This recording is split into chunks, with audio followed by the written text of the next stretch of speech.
Hello बच्चों, आइए आज हम लोग मैथ का दूसरा क्लास स्टार्ट करते हैं। पहले क्लास में हमने सीखा था एचसीएफ कैसे निकाला जाता है। एचसीएफ निकालने का जो एक मेथड था यूक्लिड विभाजन प्रमेय का, उसका जो फॉर्मूला होता है A is equal to B Q plus R होता है। क्या होता है? A is equal to B Q plus are.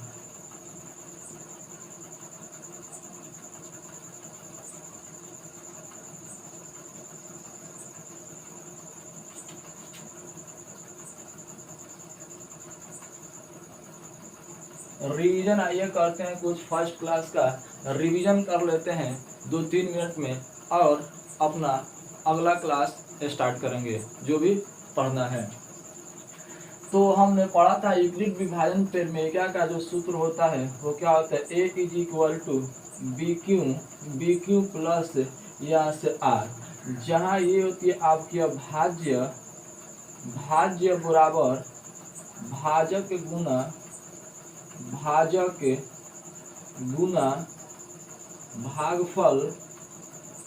भागफल प्लस क्या होता है? शेषफल होता है। क्या होता है? शेषफल होता है। ठीक है, जहां जो ये r का मान होता है वो 0 से बड़ा या बराबर और b से हमेशा क्या होगा? छोटा ही रहेगा। यही हमने पढ़ा था। एचसीएफ हम लिखवाए थे इस प्रकार की क्वेश्चन में, जिस लाइन में आर का मान 0 आ जाए उसी लाइन में बी का मान क्या होता है? हमारा एचसीएफ होता है। तो एचसीएफ हम निकालना तो सिखा दिए थे, लेकिन इसमें एक क्वेश्चन क्या रह गया था? बाकी रह गया था, जो हम होमवर्क दे दिए थे। आइए हम लोग उसको जो होमवर्क दिए थे उसी को सॉल्व करते हैं। कितना दिया है क्वेश्चन? 867 और 225। क्वेश्चन नंबर जो पहला का हमारा 3 नंबर यानी तीसरा जो है क्या दिया? 867 और 255 का एचसीएफ ज्ञात करें। एचसीएफ ज्ञात करना है तो हम लिखेंगे यूक्लिड विभाजन प्रमेय से यूक्लिड हल लिखेंगे। यूक्लिड क्या? यूक्लिड विभाजन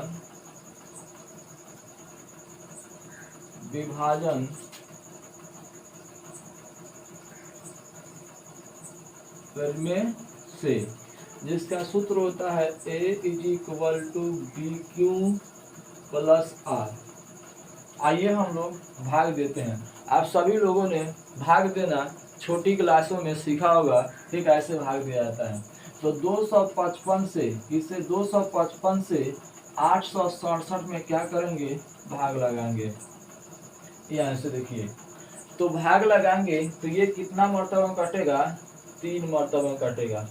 तो यहाँ से आएगा 5 3 15 के 5 हाथ में लागल 1, 5 3 15 16 के 6 हाथ में लागल 3 9 6 1 7 घटेगा। तो यहाँ से क्या करेंगे? अब घटाएंगे 7 में से 5 जाएगा, कितना बचेगा? 2।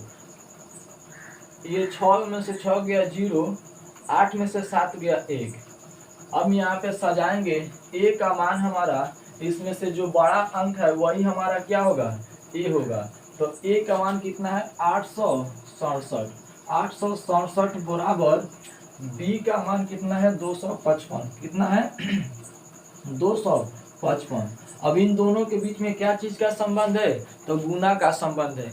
गुना का संबंध है तो क्या देंगे? गुना देंगे। और क्यू का मान कितना बचा? 3 प्लस आर का मान 102। अब इस 102 से इन 255 में क्या करेंगे? भाग देंगे। क्या देंगे? भाग देंगे 255। ये कटेगा हमारा कितना मरतबा में? 2 दूना 4 और कितना मरतबा में? 2 मरतबा कट जाएगा। कितना मरतबा कटेगा?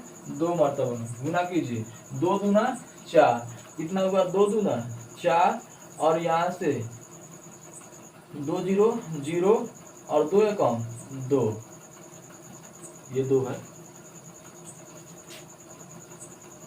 अब घटाइए, 5 में से 4 गया, कितना बचा? 1 बचा। 5 में से 4 गया, 1 बचा। ये 5 में से यह कितना गया? 5। यहाँ से ये 5 में से 0 गया 5, ये कट जाएगा। सजाते हैं। ए का मान कितना है? 255। ए का मान है 255। बी का मान 102। बी का मान 102 गुना है तो गुना का निशान देंगे। क्यू का मान कितना है हमारा? 2। और शेषफल कितना बचा? 51। 51। अब इस 51 से हम 102 में क्या करेंगे? भाग देंगे। 102 में हम क्या करेंगे? भाग देंगे। तो कितना मरतबा में कट जाएगा? आपके 2 एकम 2, 5 9 10, 2 मरतबा में क्या करेगा? काट देगा। ये 102 हो जाएगा। कितना हो जाएगा? 102। तो यहाँ से ये क्या हुआ? हमारा 0 मिला। क्या मिला? 0 मिला। तो ए का मान इसमें कितना है? 102। बी का मान हमारा 51 है गुना जो क्यू का मान कितना है हमारा? 2 है प्लस आर के मान 0। तो हम क्या लिखवाए थे? लिखवाए थे यही कि जिस लाइन में आर का मान 0 हो जाए उसी लाइन में बी का मान क्या होता है? HCF होता है। उसी लाइन में क्या होता है? बी का मान HCF होता है। तो यहाँ से HCF है, HCF बराबर यहाँ से 51 बोले तो यहाँ से हिंदी में मौसा बराबर कितना हो जाएगा? 51 हो जाएगा। क्या हुआ? यही हमारा आंसर हुआ। उम्मीद करता हूँ आप लोगों को ये क्वेश्चन आसानी के साथ समझ में आ गया होगा। आइए हम लोग दूसरे क्वेश्चन की तरफ बढ़ते हैं।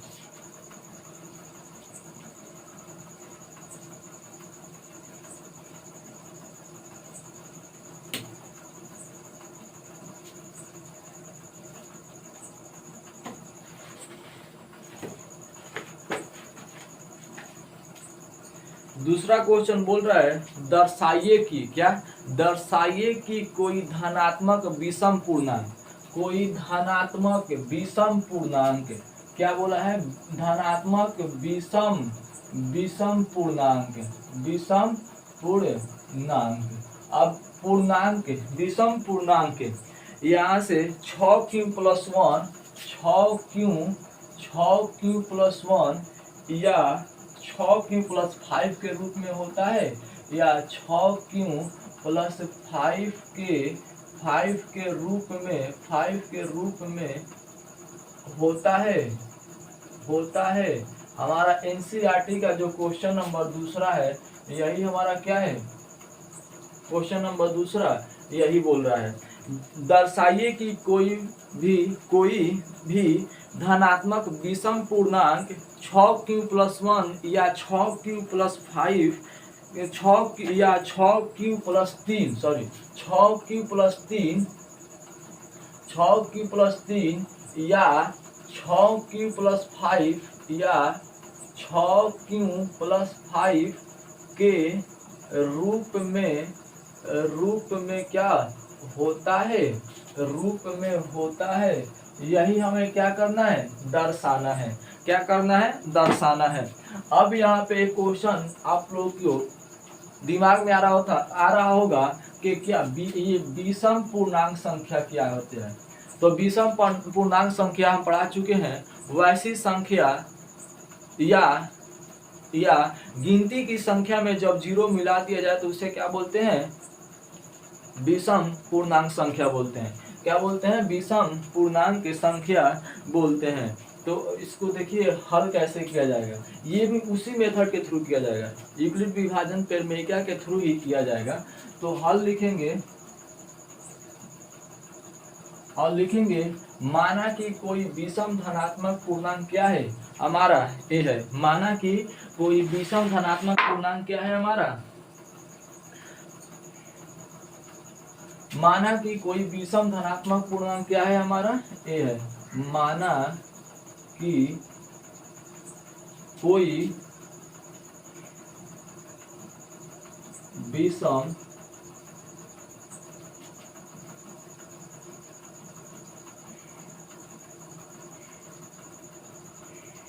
धनात्मक पूर्णांक क्या है हमारा, ए है। अब यहाँ पे जो भी क्यू के साथ मल्टीप्लाई करेगा, जो भी क्यू के साथ मल्टीप्लाई करेगा वो हमारा क्या होगा, बी का मान होगा। तो यहाँ पे जो बी का मान क्या है हमारा 6 है। बी का मान क्या है 6 है। जो भी संख्या क्यू के साथ मल्टीप्लिकेशन में होगा वही हमारा क्या होगा, बी का मान होगा। और हम बताए थे कि यहाँ से जहाँ जहाँ करके एक बात लिखे थे, जहाँ जो होता है हमारा क्या होता है, जो ये आर का मान होता है ना, अब ए का तो मान निकल गया, बी यहाँ से का मान मालूम चल गया, अब बचा है आर का मान। आर का मान हमेशा क्या होता है, जीरो से बड़ा और किससे, जीरो से बड़ा और आपकी जीरो से बड़ा या बराबर, और आर से बी से क्या होता है, हमेशा छोटा होता है। तो हमेशा इस बी से क्या रखेंगे, आर का मान हम छोटा ही रखेंगे। तो आर का मान जो होगा यहाँ से 0 1 2 3 4 और 5 रखेंगे, 4 और 5 रखेंगे, 5 रखेंगे, 6 तक नहीं रख सकते हैं। हमेशा क्या करेंगे, 20 से छोटा ही रखना है। हमेशा जब हम 20 से छोटा रखेंगे तो आइए, एक सूत्र होता है जो A is equal to B Q plus R. अब हम इस आर का जो मान है ना, पारापारी कर सभी को चेक करना है। तो पारापारी रखिए और सब चेक कीजिए मेरे साथ। ए है तो A is equal to B का मान कितना है 6, बी का मान 6, क्यू है तो क्यू प्लस आर का मान 0, आर का मान 0, तो A is equal to B Q, sorry 6 Q ये आया हमारा 1, 0 रखे तो जहाँ आर बराबर 1, जहाँ आर बराबर क्या 0, आर बराबर यहाँ से 1 रखेंगे, यहाँ से A is equal to B Q plus क्या हो जाएगा आर। ए है तो ए बराबर है तो बराबर, बी का मान 6 है तो 6, क्यू है तो क्यू, आर का मान कितना रखे हैं +1, ये निकला यहाँ से 1, ये आर का मान क्या निकला 1, ये निकला। फिर यहाँ रखेंगे, जहाँ यहाँ से लिखेंगे, जहाँ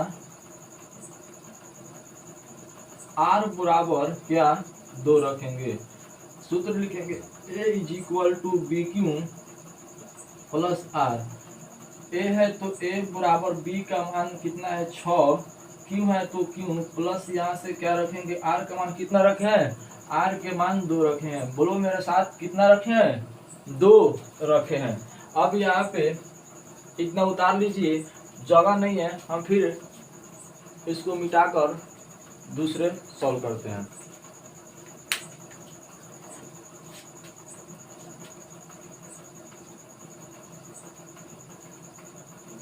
हो गया, आइए देखते हैं।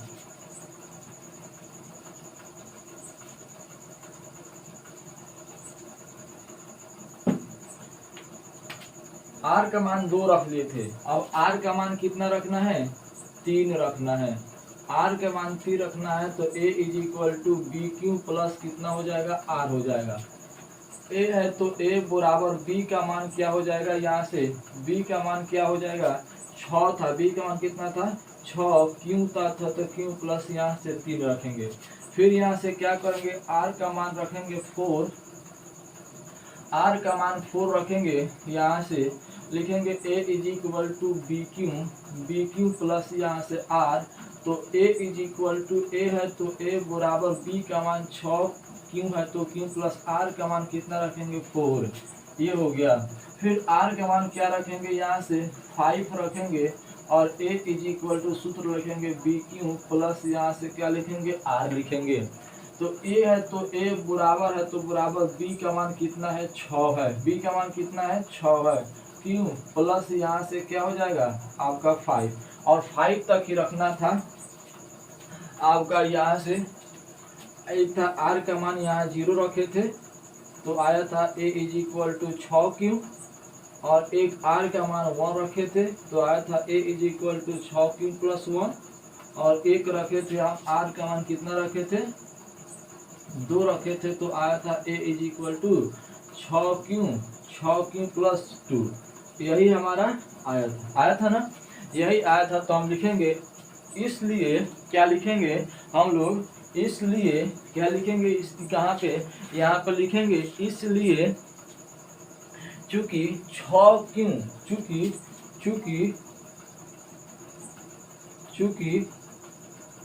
6Q प्लस 2, 6Q प्लस 2 और 6Q प्लस 4, 6Q प्लस 4 एक आपकी सम धनात्मक पूर्णांक है। ये क्या है, एक सम धनात्मक क्या है, पूर्णांक है,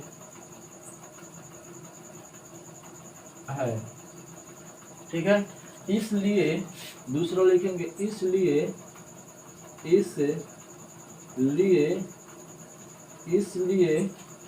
यहाँ से 6Q प्लस 1, 6Q प्लस 3 और 6Q प्लस 5, यानी 6Q plus 1, 6Q plus 3, 6Q plus क्या हुआ, तो यहाँ से 5, एक ये क्या है, विषम धनात्मक पूर्णांक है। क्या है, विषम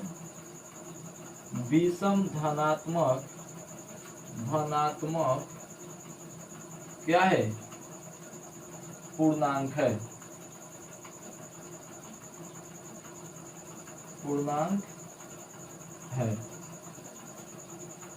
क्वेश्चन सॉल्व हो गया।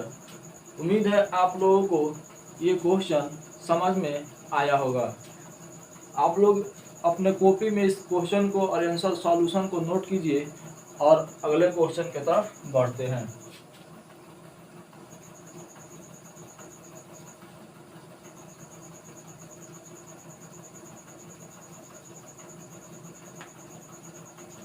हो गया, आइए दूसरे क्वेश्चन की तरफ बढ़ते हैं। क्वेश्चन नंबर तीसरा,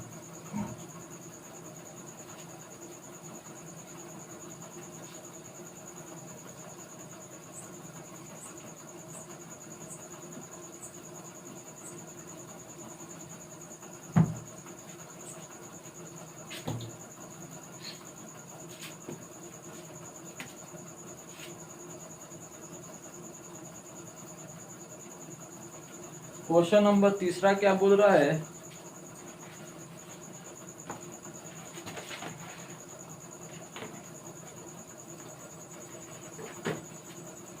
क्वेश्चन नंबर तीसरा बोल रहा है किसी परेड में, कोई एक परेड है, यानी किसी परेड में जो है आपका 616 सदस्यों वाली एक सेना आर्मी है। क्या है, किसी परेड में 616 सदस्यों वाली एक सेना आर्मी की टुकड़ी को 32 सदस्यों वाले आर्मी बैंड के पीछे मार्च करना है। ठीक है, दोनों समूहों को समान संख्या वाले स्तंभ में मार्च करना है। उन स्तंभों को अधिकतम संख्या जिसमें वो मार्च कर सके, क्या कर सके, यानी मिल सके। तो जब भी इस प्रकार की क्वेश्चन आएगा तो उसका हम सीधा क्या कर लेंगे, HCF निकाल लेंगे। क्या निकाल लेंगे, उसका HCF निकालेंगे। एक बार और क्वेश्चन देखिए, लिखा है क्वेश्चन नंबर 3 में किसी परेड में 616 सदस्यों वाली एक सेना आर्मी की टुकड़ी को 32 सदस्यों वाले एक आर्मी बैंड के पीछे मार्च करना है। यानी 616 सदस्य है, कितना, एक जो आर्मी की सदस्य है कितना है, 616 सदस्य है। और इस आर्मी के आपके सेना को 32 सदस्यों वाले आर्मी में क्या करना है, बैंड यानी तोड़ना है। 32 सदस्यों वाले यानी 32 करके हमें कितना भाग में तोड़े कि ये हमें प्राप्त हो जाए। वही क्या करना है, बताना है। समान संख्या वाले स्तंभ में मार्च करना है, स्तंभों की अधिकतम संख्या जिसमें वो मार्च कर सके। तो बोल रहा है यही। तो हम लिखेंगे 616 सदस्य वाली। कितना बोला है, 616 सदस्य वाली, यानी स्तंभों की अधिकतम संख्या कितना है, 616 और कितना है, 32 है। हल लिखेंगे, यहाँ से क्या लिखेंगे, हल लिखेंगे स्तंभों की सबसे स्तंभों की सबसे अधिकतम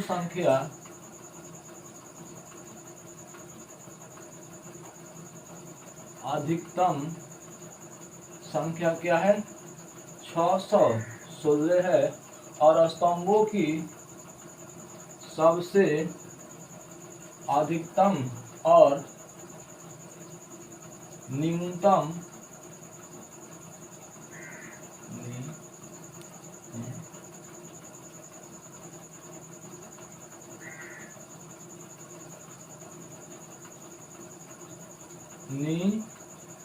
न्यूनतम संख्या कितना है हमारा, 32 है। जब भी इस प्रकार का क्वेश्चन आएगा तो सीधा हम क्या निकाल देंगे, इसका HCF निकाल देंगे, यानी मौसा निकाल देंगे। किसके थ्रू, आपकी यूक्लिड विभाजन परिमेयिका के थ्रू इसका HCF निकाल देंगे। तो यहाँ से लिखिए यूक्लिड विभाजन परिमेयिका, यूक्लिड विभाजन परिमेयिका से यूक्लिड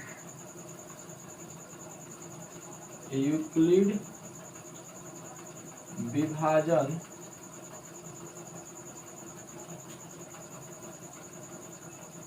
परिमेयिका से, ठीक है, जिसमें एक सूत्र होता है जिसके इसका A = BQ + R, यही सूत्र होता है। आइए हम भाग लगाते हैं। 616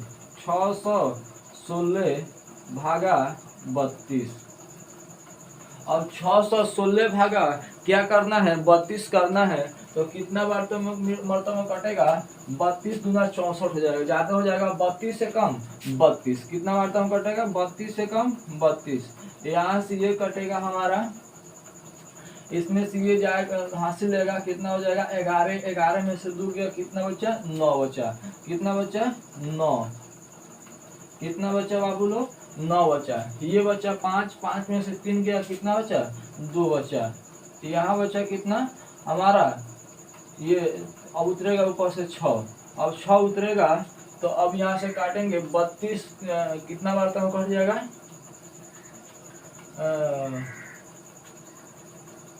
कटेगा आपका कितना मरतबा में कट जाएगा, 3 मरतबा में कट जाएगा। कितना मरतबा में कटेगा, 3 मरतबा में कटेगा। 3 मरतबा में तो कितना आएगा आपकी, 3 दूना 6 और 3 दूना कितना हो जाएगा, 3 दूना 6 और यहाँ से 3 तिहाई 9।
कितना हो जाएगा 288, कितना हो जाएगा 288। तो इसमें से ये हासिल लेगा 16, 16 में से 8 गया, कितना बचा 8, ये दोनों क्या होगा कट जाएगा। अब उतरेगा 32, यहाँ से 32 में 8 से भाग लगाएंगे, यहाँ से सजा दें, यहाँ से 616 616 बराबर यहाँ से 32 गुना यहाँ से 13 प्लस यहाँ से 8 ही आया। अब आइए काटते हैं, 8 चौका 32, 8 चौका 32 जीरो प्राप्त हुआ, यानी यहाँ पे सजा देंगे 32 बराबर यहाँ से कितना हो जाएगा 8 गुना 4 प्लस यहाँ से 0, यानी हमारा जो HCF बोले तो मसा बराबर यहाँ से कितना हो जाएगा 8। यही हमारा क्या हुआ आंसर हुआ। ठीक है, उतार लीजिए इसको, उतारिए इसको, क्वेश्चन लिख लीजिएगा बुक में से। सबको NCERT का बुक लेकर बैठे मेरे साथ और क्वेश्चन लिख ले, और उसके बाद हल कर नीचे अपना हल करें।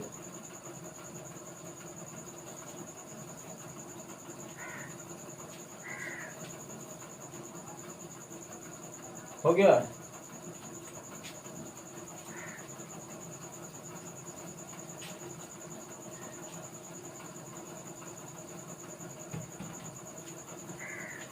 हम चौथा कितना क्वेश्चन बच रहा है, 4 और 5 ये क्वेश्चन बच रहा है। क्वेश्चन नंबर 4 और क्वेश्चन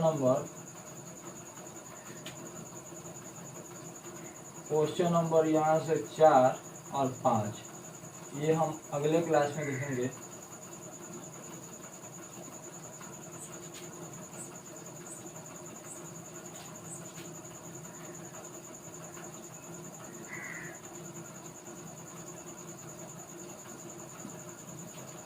जो पढ़ा दिए हैं 1 से लेकर के 3 तक, उसको आप लोग रिवीजन करके आइएगा और सूत्र याद करके आइएगा। इसमें से 5 नंबर का तो क्वेश्चन नहीं, लेकिन 2 नंबर में क्वेश्चन और 1 नंबर में, यानी ऑब्जेक्टिव और 2 नंबर का क्वेश्चन एग्जाम में क्या लेता है, पूछता है। एग्जाम में क्या करता है, पूछ लेता है। तो हमको मिनिमम इसमें से कितना 3 अंक का क्वेश्चन पूछता है, तो हमें 3 अंक का तैयारी तो करना पड़ेगा। जब तक ले थैंक यू, अगले क्लास में मिलते हैं, बाय बाय।